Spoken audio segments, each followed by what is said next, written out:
Bahas sebelumnya kita telah mencontohkan contoh yang sederhana, ya. Ketika seorang penuntut ilmu, ketika seseorang, ya, dia semangat untuk menuntut ilmu, maka menuntut ilmu butuh kitab, ya, butuh waktu, butuh tenaga. Ketika dia menjadikan ilmu sebagai prioritas utamanya, maka tentunya dia akan mengerahkan hartanya atau tenaganya atau waktunya untuk ilmu. Jadi akan tampak perbedaan antara seseorang yang belajar ilmu syar'i karena sadar bahwa dia membutuhkan untuk belajar ilmu syar'i, dengan orang yang belajar ilmu syar'i cuma sampingan saja, ya, atau cuma pengisi waktu saja. Ini akan tampak berbeda sekali. Seperti misalkan, ya, kalau kita contohkan penuntut ilmu syar'i, maka butuh beli kitab. Kalau dia belum bisa bahasa Arab, dia butuh beli kitab dasar yang mengajarkan dia bahasa Arab. Kalau kebetulan di negeri ini yang paling banyak dibahas untuk yang nol sama sekali di bahasa Arab adalah apa? Kitab apa? Muyassar. Dia perlu beli kitab tersebut. Nanti naik tingkat perlu beli kitab Shoroh, tabut tasrif misalkan. Nanti naik tingkat, ya, beli kitab-kitab ringkas di bidang akidah, Qawaid Arba', Shalatul Usul, Kitabut Tauhid. Naik tingkat di fikih misalkan, ya, dia belajar fikih apa dulu misalkan, Manhajus Salikin, kemudian Aksarul Muhtasarat, kemudian Dalilut Talib. Naik tingkat jadi Zadul Mustaqni, naik tingkat lagi Radul Murbi, naik tingkat lagi jadi, ya, Muntahal Iradat, naik tingkat lagi jadi Al-Iqna, naik tingkat lagi jadi Syarah Muntahal Iradat, naik tingkat lagi Kasyaful Ghina, 20-an jilid. Berapa juta, ya. Dia akan mengerahkan, yakni hartanya untuk membeli kitab-kitab tersebut. Itu baru akidah, fikih. Akidah masih sedikit tadi yang dicontohkan kitabnya. Fikih juga masih sedikit sekali. Belum lagi bidang-bidang yang lain. Nah, menuntut ilmu syar'i itu memang butuh pengorbanan.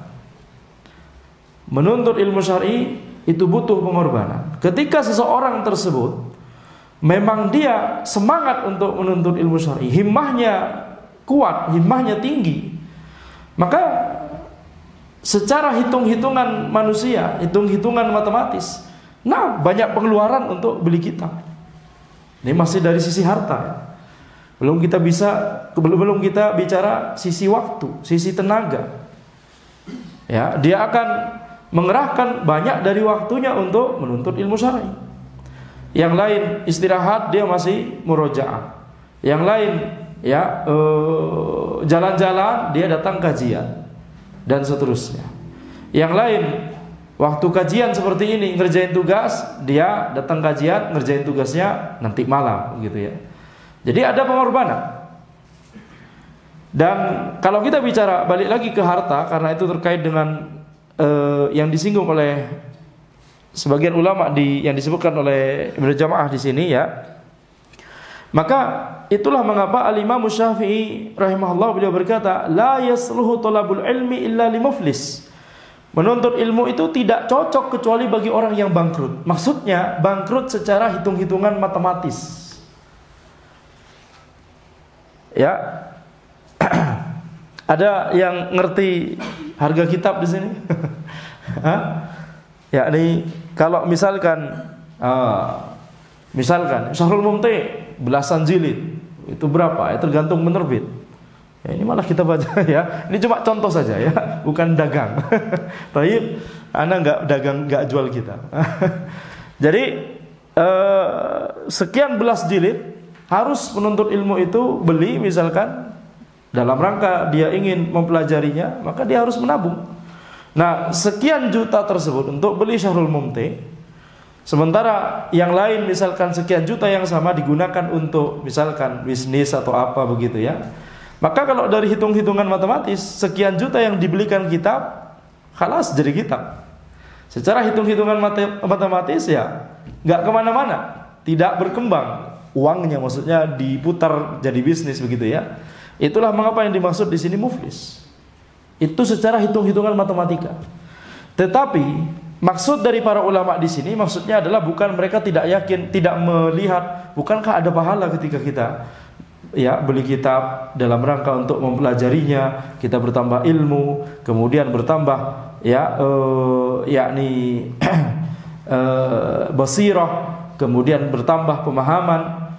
Naam, itu yang kemudian kita katakan ini mengalahkan sisi bangkrut dari sisi hitungan matematis tadi. Ini yang tidak bisa dihitung. Dan ini yang tidak dipahami oleh orang-orang yang tidak diberikan hidayah oleh Allah Subhanahu wa taala untuk menuntut ilmu syar'i. Inilah yang tidak dipahami oleh orang-orang yang tidak diberikan taufik oleh Allah Subhanahu wa taala untuk ngaji. Ini yang belum dipahami oleh mereka. Ya, akan tapi orang yang memahami pentingnya ilmu syar'i, kebutuhan terhadap ilmu syar'i, memahami bahagianya ya bermajelis dengan para ulama, akan tapi melalui kitab-kitab mereka, tidak bermajelis secara langsung. Kita tidak bisa bermajelis dengan Al-Bukhari, tapi kita bisa membeli kitab-kitab beliau. Kita tidak bisa bermajelis dengan Syekhul Islam Ibnu Taimiyah, tapi kita bisa bermajelis dengan kitab-kitab beliau. Maka pahala yang didapatkan, ilmu yang didapatkan, basirah yang didapatkan, pemahaman yang didapatkan, tumakninah yang didapatkan, ketenangan yang didapatkan, al-yaqin setelah membaca kitab-kitab tersebut terhadap din ini, al-yaqin terhadap din ini yang didapatkan setelah kita membeli dan membaca kitab-kitab tersebut, ini yang tidak bisa dibayar atau tidak bisa dihargai dengan angka. Ya, ini tidak bernilai, maksudnya ya tak terhingga nilainya. Nah, ini yang kemudian yang itulah yang memicu para ulama, walaupun harus berkorban banyak sekali, mereka tetap meniti jalan ini. Para ulama di zaman dahulu ya rela untuk menjual, ada sebagian ahli hadis menjual genteng, menjual pakaian. Untuk apa? Untuk safar mencari hadis ke luar negeri, ya. Kemudian yakni merelakan waktu terbuang banyak hanya untuk menuntut ilmu hadis, hanya untuk kemudian berguru kepada seorang ulama di negeri fulan, di negeri tertentu, ya, belajar ilmu syar'i, bidang ilmu syar'i tertentu dan seterusnya. Jadi belajar ilmu syar'i itu membutuhkan pengorbanan. Bahkan walaupun misalkan kita ya mungkin kita yakni cuma menuntut ilmu syar'i, bukan ke arah penuntut ilmu, ke arah nanti jadi dai, jadi ustaz, jadi syekh, tapi itu juga butuh pengorbanan, betul tidak? Yakni pengorbanan waktu, pengorbanan tenaga, dan juga perlu beli kitab atau beli buku. Walaupun tidak, dalam tanda kutip, tidak se ekstrim ya menuntut ilmu beli kitab, tapi tetap butuh pengorbanan, tetap butuh pengorbanan. Sehingga itulah mengapa di sini disebut ya la yasluhu talabul ilmi illa limuflis, kata Al-Imam Syafi'i. Menuntut ilmu itu tidak cocok kecuali bagi orang yang bangkrut, yakni bagi orang yang siap bangkrut secara hitungan matematis. Akan tapi yang dimaksud bangkrut di sini, apakah kemudian otomatis miskin? Belum tentu. Itu masalah rezeki dan karunia dari Allah Subhanahu wa taala. Dia banyak keluarkan uang untuk beli kitab, tapi ternyata Allah Subhanahu wa taala berikan rezekinya dari jalur yang lain. Betul tidak? Ya, jadi misalkan seperti yang telah dicontohkan sebelumnya, dia bisnis, tapi waktu bukanya misalkan lebih sedikit daripada yang lain misalkan, tapi dalam waktu yang sedikit dia lebih diberikan keberkahan oleh Allah Subhanahu wa taala. Jadi masalah kaya atau miskin, masalah rezeki itu bukan yang kita bahas di sini. Itu dari Allah Subhanahu wa taala. Tapi yang dibahas oleh para ulama di sini adalah hitungan matematis. Dengan kata lain, mereka mau mengatakan bahwa butuh pengorbanan. Menuntut ilmu syar'i itu butuh pengorbanan. Siapa yang tidak sanggup atau tidak mau untuk berkorban, dia tidak akan bisa naik ke tingkat yang tinggi di ilmu syar'i. Ya. Wa qala Malik la yablughu ahadun min hadzal ilmi ma yuridu hatta yudirra bihi al-faqru wa yu'thirahu ala kulli syai'. Tidaklah seseorang mendapatkan ilmu ini atau memahami ilmu ini kecuali kefakiran itu melandanya dan yakni wa yu'thirahu ala kulli syai', yakni dia malah justru lebih mengutamakan kefakiran tersebut daripada yang lain. Itu yang dari tadi kita maksud. Yakni dia lebih memprioritaskan ilmu sehingga seolah-olah dia lebih dari hitungan matematis dia lebih menempuh jalan yang menuju ke kefakiran tadi. Karena dia banyak beli kitab, ya, berikan waktu untuk menuntut ilmu syar'i, berikan tenaga untuk menuntut ilmu syar'i dan seterusnya.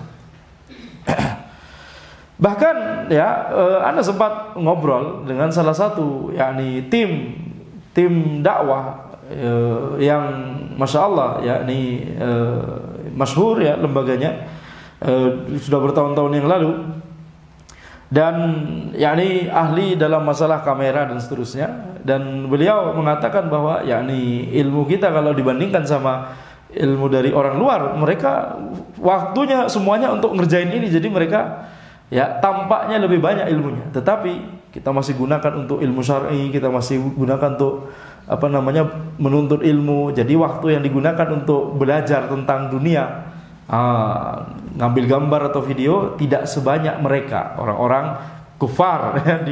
Itulah intinya pembicaraan pada saat itu. Kemudian Anda timbali, yakni bisa jadi demikian, akan tapi nanti ya masalah keberkahan dan masalah pahala itu akan berbeda.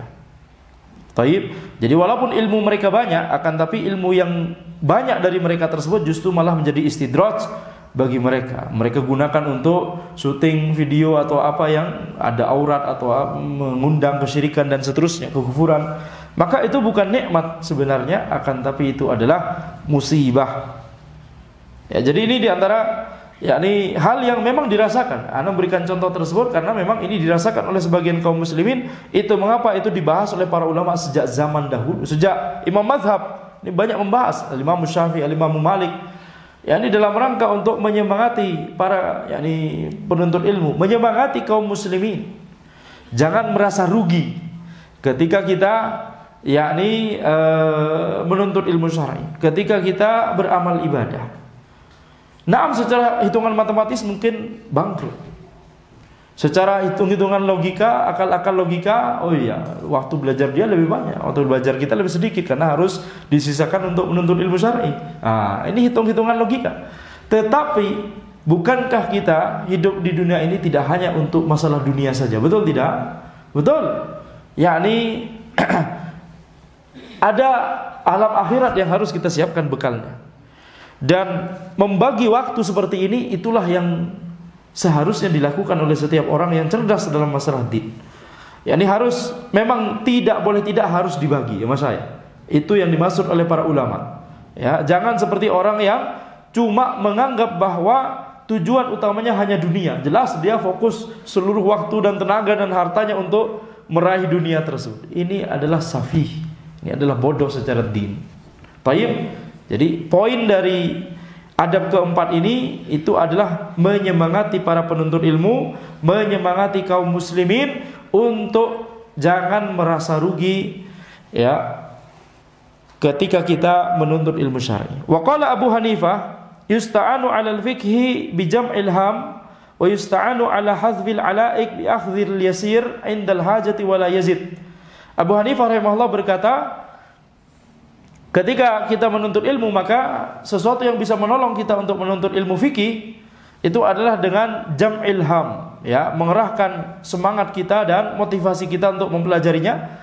Wa yusta'anu 'ala hadhfil 'alaik, dan yang bisa menolong kita untuk menghilangkan ikatan-ikatan yang menyibukkan, ya, aktivitas-aktivitas yang menyibukkan dan melenakan.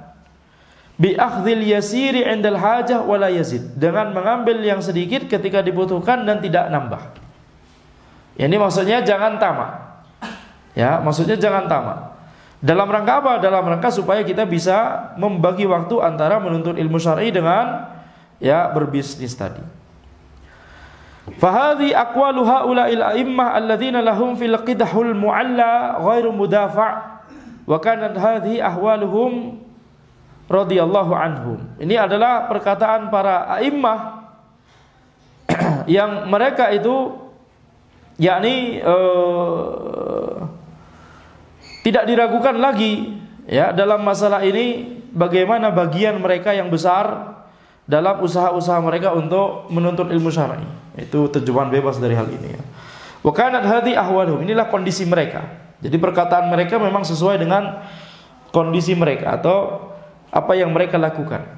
Qala al-Khatib wa yustahabbu lit-talib ay yakuna azaban ma amkanahu. Al-Khatib al-Baghdadi rahimahullah beliau berkata, disunnahkan bagi penuntut ilmu untuk azaban ma amkanahu, untuk membujang sebisa mungkin. Nah, di titik ini ana kurang setuju dengan penulis.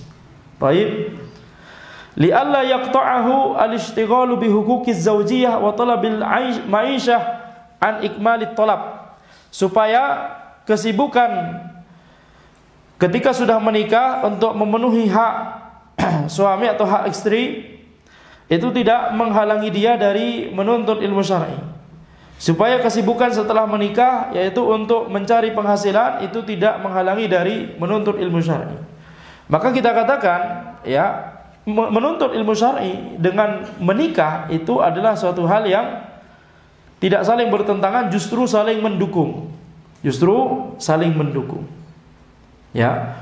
Ketika seorang penuntut ilmu itu menikah, maka dia akan merasakan tumaknina, dia akan merasakan ketenangan ya, dan dia akan yakni tidak galau.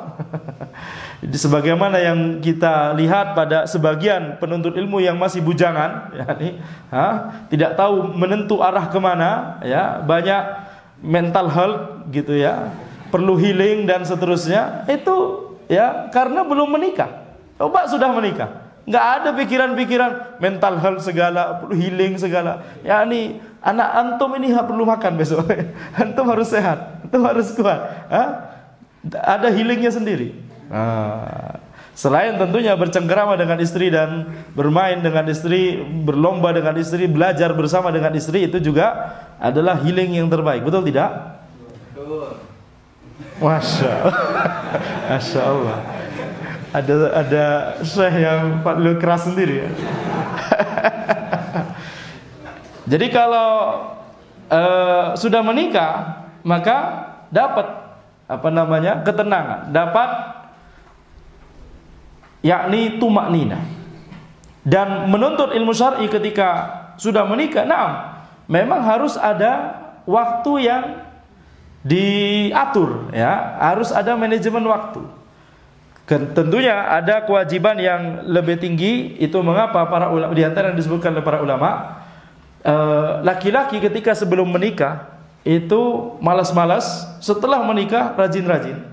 Sebaliknya perempuan sebelum menikah rajin-rajin, setelah menikah lebih malas. Anda nggak mau bilang malas-malas, lebih malas dari sebelumnya. Yang dimaksud malas di sini maksudnya karena tumakninah tadi. Karena tumakninah. Laki-laki sebelum menikah, yakni malas. Mau bangun jam 9, mau bangun jam 10, tentunya setelah sholat subuh tadi. Tapi habis itu tidur lagi, nggak ada. Tapi kalau sudah tahu bahwa ada istri, ada anak, apalagi lebih dari satu anaknya, antum jangan berpikir kemana-mana ya mas saya. Tidak masalah kalau berpikir ke arah sana, bukan tanggung jawab anak. Ya, jadi memang harus ada manajemen waktu. Laki-laki lebih semangat, akan terdorong lebih semangat untuk bekerja dan melakukan aktivitas setelah menikah. Tapi perempuan biasanya cenderung jadi tumakninah, dan memang itu wajar. Itu adalah manusiawi ya, oleh karena itu ini saling melengkapi. Sekarang memang harus ada manajemen. Seperti misalkan ketika sudah menikah ya, maka ada banyak pekerjaan tambahan. Yakni kalau tadi ya laki-laki sebelum menikah mungkin tanggungnya cuma diri dia sendiri, tapi setelah menikah tanggungannya sama istri dan anak-anaknya begitu ya. Kemudian kalau contohnya yang bagi istri sebelum menikah dia ya yang dia pikirkan cuma diri sendiri, ya tentunya mungkin orang tua, keluarga dan lain-lain tentunya. Akan tapi setelah menikah, apalagi punya anak, wah sudah itu. Kalau sudah harus ngomong anak, itu memang harus ada waktu yang banyak banyak tersibukkan. Ya, bukan terbuang, tapi tersibukkan dengan ngomong anak dan lain-lain, sehingga menuntut ilmu syar'inya mungkin tidak sebanyak seperti sebelumnya. Nah, ini adalah ini sesuatu yang memang tidak boleh tidak harus dilakukan, ya, kewajiban atau sesuatu yang sangat ditekankan oleh syariat, maka hendaknya tidak ditinggalkan. Jadi ana tidak begitu setuju dengan perkataan penulis di sini yang menyunahkan, yang memotivasi penuntut ilmu untuk membujang selama mungkin, ya, supaya dia sempurna dalam menuntut ilmu. Nah, ini adalah menurut ana kurang tepat. Kenapa? Karena menikah juga adalah salah satu sunnah Nabi Muhammad SAW, min sunanil anbiya wal mursalin. Ya, syahwat yang disukai oleh para nabi dan rasul adalah syahwat yang terkait dengan pernikahan. Sehingga ini harus diberikan catatan, ya, ini harus diberikan catatan. Di antara yang membantah hal ini atau tidak setuju dengan hal ini adalah kalau di antara ulama kontemporer adalah Syekh Al-Utsaimin rahimahullah. Ya, Syekh Al-Utsaimin rahimahullah taala dan banyak para ulama lainnya dari zaman dahulu sampai zaman sekarang yang lebih memilih pendapat bahwa menuntut ilmu tidak menghalangi atau menikah tidak menghalangi menuntut ilmu. Ya, seperti misalkan Syekh Abdul Muhsin Al-Abbad Al-Badr, beliau pernah ditanya, apakah penuntut ilmu syar'i lebih baik menikah atau lebih baik ditunda dulu supaya menuntut ilmu syar'inya lebih afdal dan lebih fokus dan lebih konsentrasi? Maka Syekh Abdul Muhsin Al-Abbad Al-Badr hafizahullah, beliau berkata, ana tidak paham pertanyaan ini. Emang itu akan menghalangi dia dari menuntut ilmu syar'i? Justru itu akan semakin menyemangatinya. Ketika sebelumnya misalkan dia cuma sendiri, akan tapi ketika sudah berdua dengan istrinya, maka akan ada yang saling mengingatkan, menuntut ilmu syar'i bersama, ya, murojaah bersama dan seterusnya. Taib. Wa qala Sufyan Ats-Tsauri, man tazawwaja faqad raqibal bahr fa in wulida lahu faqad kusira bihi. Sufyan Ats-Tsauri berkata, barang siapa yang menikah, maka dia sama seperti atau seolah naik perahu di tengah lautan. Yakni ini adalah perjalanan yang panjang, gitu maksudnya. Dan bisa jadi berat, sehingga butuh ilmu, sehingga butuh persiapan. Fa in wulida lahu faqad kusira bihi. Kalau sudah punya anak, maka seolah-olah perahunya rusak dan tenggelam. Ini ilustrasi bahwa itu lebih besar lagi tanggung jawab yang harus dia emban. Tetapi ini bukan berarti kemudian meninggalkan menikah atau yang seperti yang disebut tadi, sebisa mungkin membujang saja semaksimal mungkin. Itu dari perkataan ini hendaknya tidak dipahami seperti itu. Yang harus dipahami dari perkataan Sufyan Ats-Tsauri, maksudnya adalah itu adalah sesuatu yang besar, sesuatu yang tidak boleh dijadikan main-main. Ya, itulah mengapa Nabi Muhammad SAW dalam masalah terkait pernikahan, masalah tolak, beliau berkata, jidduhu jid wa hazluhu jid. Ya, seriusnya serius, bercandanya serius. Betul? Nah, jadi tidak boleh kemudian dijadikan main-main saja, nikah kemudian kalau sudah nggak suka, khalas tolak. Tidak boleh demikian, tidak boleh terlalu mudah seperti itu. Wabil jumlah fatarkut tazwij li ghairil muhtaji ilaihi aw ghairil qadir alaihi aula. Maka secara umum kita katakan bahwa meninggalkan menikah bagi orang yang tidak membutuhkannya atau tidak mampu untuk menikah itu lebih baik. Nah, ini ada catatan yang kita sebut tadi, ya. Jadi menikah bagi orang yang tidak butuh untuk menikah, maka hukum asalnya tetap sunnah. Ya, hukum asalnya tetap sunnah karena dia bisa jadi tidak merasa butuh. Akan tapi sebenarnya secara waqi'il hal, secara realita dia sebenarnya butuh. Apalagi di zaman ini ya Mas saya. Betul? Kita buka gadget saja, salah satu aplikasi sosmed saja, misalkan sebutlah Facebook, sebutlah Instagram, sebutlah ya macam-macam. Apalagi TikTok, ya nih, anak benci sekali ya. Ini tolong di-cut nanti. Itu aneh sekali ya nih. Tapi maksud anak adalah kalau seandainya itu bisa tidak seperti itu, maka tentunya bagus gitu ya. Ada halaman-halaman atau ya program dari aplikasi yang tersebut yang kita tidak follow tapi kita menerima begitu ya. Itu yang merepotkan. Kalau kita follow, kalau yang tampak pada kita hanya yang kita follow, kita bisa milih yang baik-baik, betul tidak? Tapi kalau yang aneh-aneh, nah ini bermasalah. Jadi di zaman ini banyak sekali ya godaan-godaan, sehingga bagi orang yang merasa tidak butuh untuk menikah, tetap hukum asalnya adalah menikah sunnah bagi dia. Nah, tapi bagi orang yang tidak mampu untuk menikah, maka kita katakan ya berarti hukumnya memang tidak mampu. Ya, seperti misalkan belum ada penghasilan yang cukup,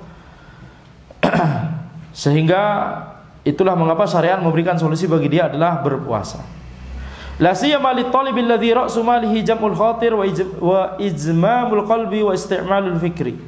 Ya, khususnya bagi penuntut ilmu yang modal utamanya dari dia adalah jam'ul khatir, memfokuskan konsentrasinya. Izmamul qalbi, ya, memusatkan hatinya, wa isti'malul fikri, dan menggunakan pikirannya. Sehingga penulis mengira bahwa hal-hal seperti ini akan terganggu kalau menikah. Dan ini anak kurang setuju dengan beliau rahimahullah ta'ala. Taib. Kemudian adab yang kelima, ayaksima awqata lailihi wa naharihi wa yaqtanima ma baqiya min umurihi.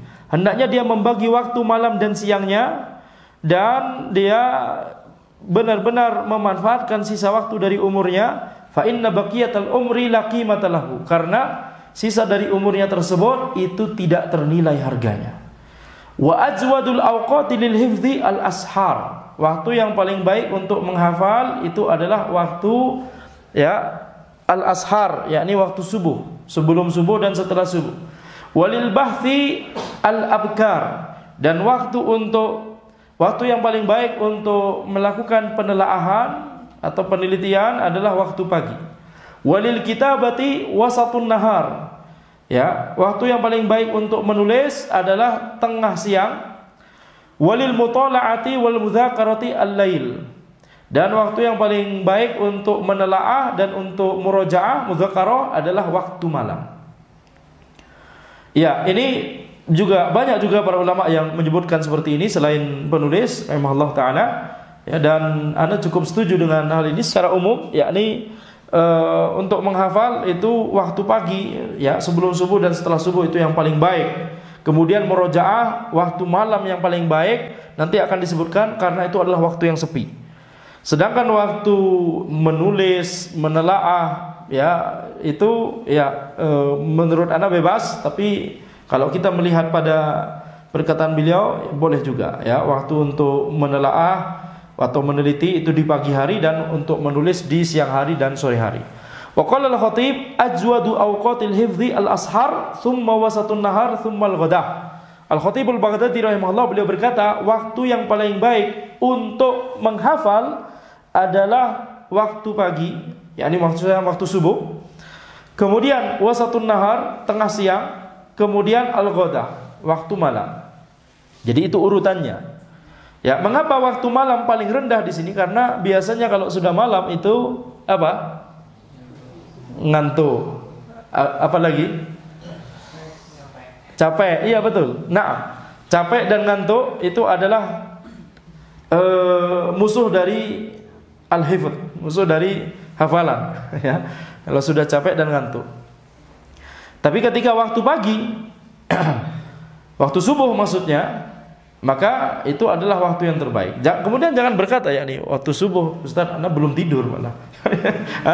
Enggak tidur semalaman. Waktu subuh, bagi orang seperti ini, misalkan memang kerjanya malam hari. Ya, memang kerjanya malam hari. Ya, ada ulama yang pekerjaannya itu, ini ulama, salah satu ulama besar, pekerjaannya itu kalau di zaman ini namanya security. Beliau itu setiap menjalankan tugasnya ya malam-malam mungkin di semacam di gardu jaganya begitu ya. Itu ya sedia lampu di zaman dahulu ya dari lampu minyak begitu ya.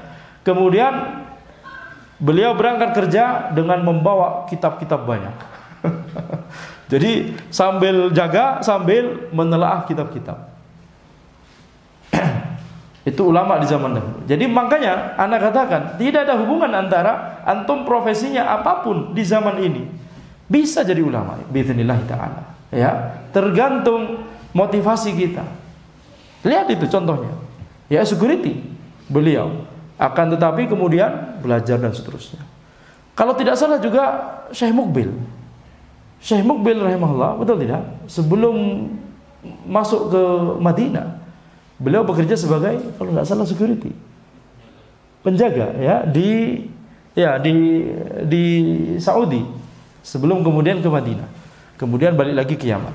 Maka itu diantara yakni manajemen waktu yang dilakukan oleh para ulama.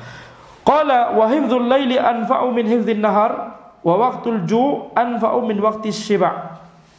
Menghafal pada malam hari itu lebih baik, lebih bermanfaat daripada menghafal di waktu siang. Jadi waktu subuh itu masih teranggap ya gelap ya dan masih teranggap malam di sini. Malam yang dimaksud di sini adalah malam di waktu subuh ya. Kalau malam di waktu seperti sekarang ke atas, tadi yang telah kita katakan itu sudah tercampuri dengan ngantuk dan capek. Itu lebih baik daripada menghafal di waktu siang. Mengapa? Karena waktu siang lebih ramai.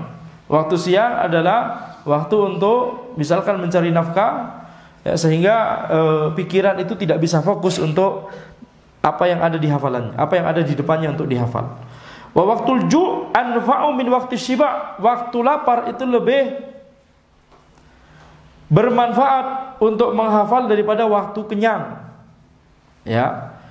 Kenapa? Karena ketika kenyang maka kita cenderung untuk bersantai-santai dan ngantuk, sedangkan ketika lapar, tentunya yang dimaksud di sini bukan lapar yang lapar sekali. Ketika lapar sekali itu sama saja, itu mengganggu pikiran kita. Yang dimaksud lapar di sini maksudnya adalah yakni tidak lapar sekali dan belum makan begitu ya. Seperti misalkan bagi antum mungkin ya seperti hari ini ya mungkin cuma tadi ngemil sebentar sebelum sholat atau bagaimana begitu ya. Tapi belum makan besar. Nah, kondisi-kondisi seperti ini lebih baik daripada setelah makan besar, full, ya, masya Allah syiba, kenyang, kemudian menghafal, ambil kipas-kipas. Habis itu istirahat, entar, anda istirahat 5 menit dulu, rebahan dulu. Rebahannya sampai subuh, kelewatan. Berapa banyak kejadian seperti itu ya, mas saya. Baik. Qala wa ajwadu amakinil hifdzi al-ghuraf wa kullu mawdi'in ba'idin 'anil mulhiyat. Tempat yang paling bagus untuk menghafal adalah kamar. Dan setiap tempat yang jauh dari hal-hal yang melenakan. Tapi kalau di zaman ini di zaman dahulu, hal yang melenakan di luar kamar. Di zaman ini, hal yang melenakan bisa kita dapatkan di kamar kita sendiri. Betul? Di sebelah kita sendiri. Yaitu gadget, laptop, komputer, TV dan macam-macam. Jadi kalau menghafal maka itu harus di-clearkan terlebih dahulu. Oleh karena itu lebih baik menghafalnya jangan lewat gadget. Karena kalau menghafalnya lewat gadget kemudian ada teman yang ngechat, oh ada notif, ya, buka bentar, tar aja, gitu ya. Kemudian masalah penting, akhirnya komunikasi dengan temannya, nggak jadi lagi menghafal. Akhirnya pikirannya konsentrasi terganggu untuk menghafal. Jadi yang paling baik menghafal adalah dari kitab langsung. Qala wa laysa bi mahmudin al-hifdzu bi hadratin nabati wal khudrah wal anhari wa qawari'it turuq wa dajijil aswat li'annaha tamna'u min khuluwil qalbi ghaliban.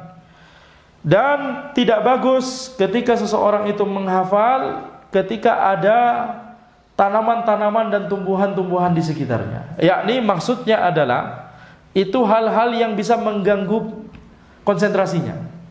Tentunya ini harus antum pahami dalam konteks Timur Tengah.